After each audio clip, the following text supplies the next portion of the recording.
all significant, even here. You have been given significance. You don't have to fight for it. We don't have to argue. We don't have to wait for anybody to challenge it. Come on in, be part of the family. Let's share in understandings that will strengthen even the weak. I continue. Sorry for the interruption. We all have family. This is Chaser. Say hi, Chaser. This pretty little necklace. Let's see if I can see it.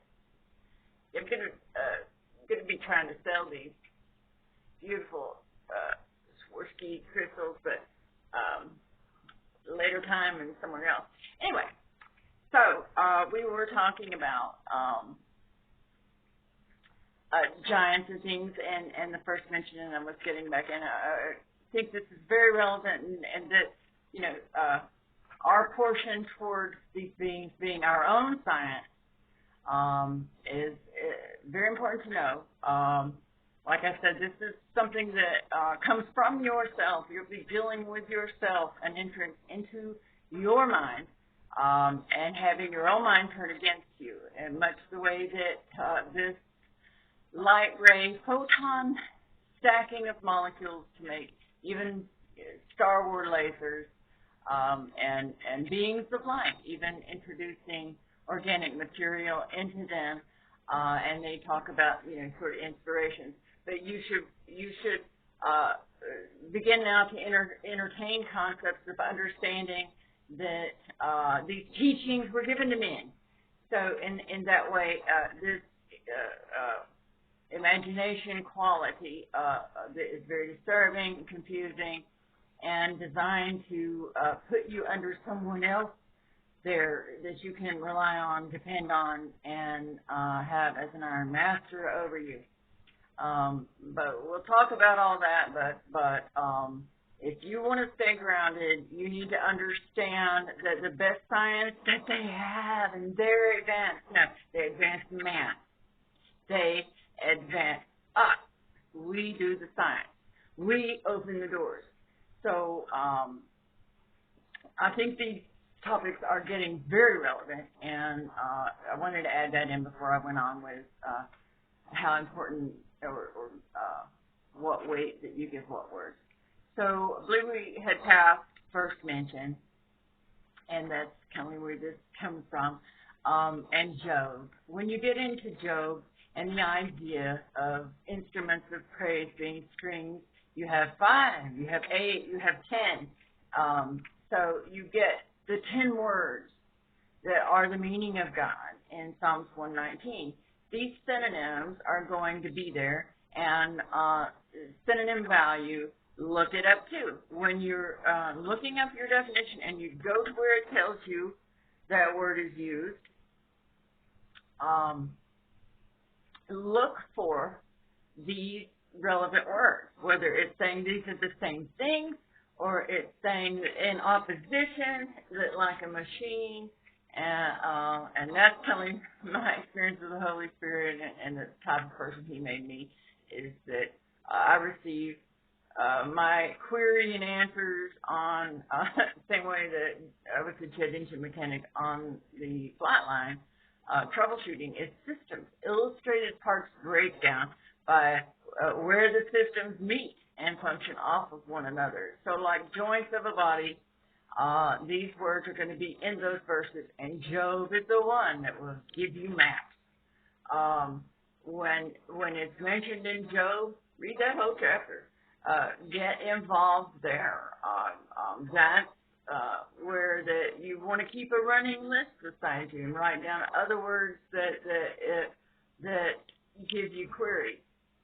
But you are going to get things that work together in systematic ways, that start from the beginning and start in heaven, and the difference between this cherubim as the punisher and seeing God for how significant you are in His eyes, that He's a good God and that He loves you, and that you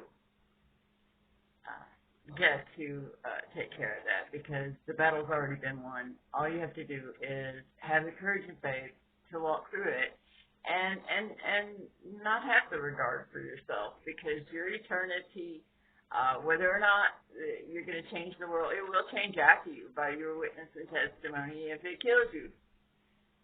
But he may intend to use you in a way of overcoming that people can see as well, like David. He was plagued, but he was not going through a good time before then. So Job is a master of what you're studying. When you hit Job, you're going to be, and go back to that in that word. Go back to Job, and get familiar with the word you're looking up. Those words around it, because you're going to find those. So that the second most relevant, where these praises come from in Psalms, you're going to be talking about the same thing he was talking about in Job. And get familiar with that. Look at the other subjects in there, place and time, who it's talking about meant for, but always keep in mind Father, Son, and Holy Spirit. After the Psalms, now, what's it like for this thing to be playing out in an individual? Okay? What's it like? Proverbs.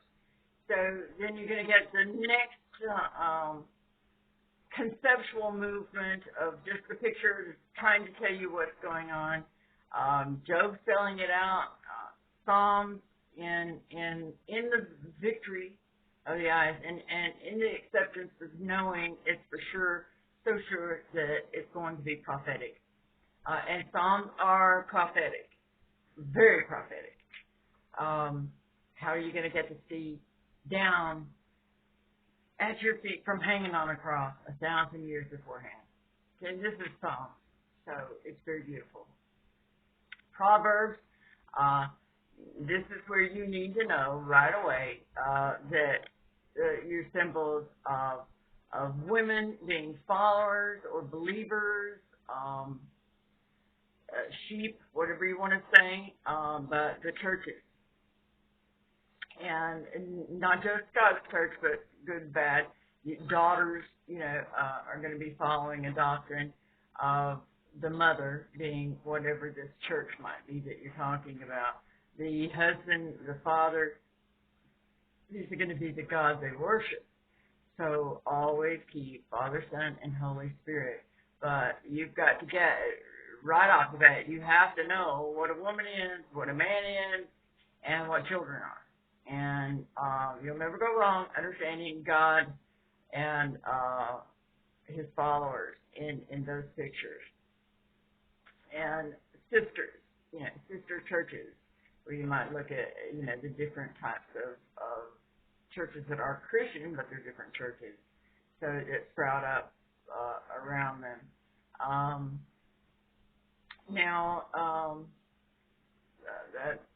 We've got Proverbs, and of course, then what you're trying to do while learning these things is to understand prophecy. So then, or equivalent to the value of these books, the whole purpose of learning the language of these books is so that now you can read the prophets. So your next value, and I always start from the 7 letters, the prophecy and the prophets. When you want to understand something, these values are what you need to know. This is where you're going to need to go to those books for these definitions. These are your most valuable ones. I did want to say here that an example of what you find here. Let's talk about a counterfeit bow and no arrows. I think I forgot my microphone. Let's hope this is better. Bow and arrows. We were talking about this when we were talking about how the words develop. Even one period of time, you'll find them both used in divining. Benjamin known,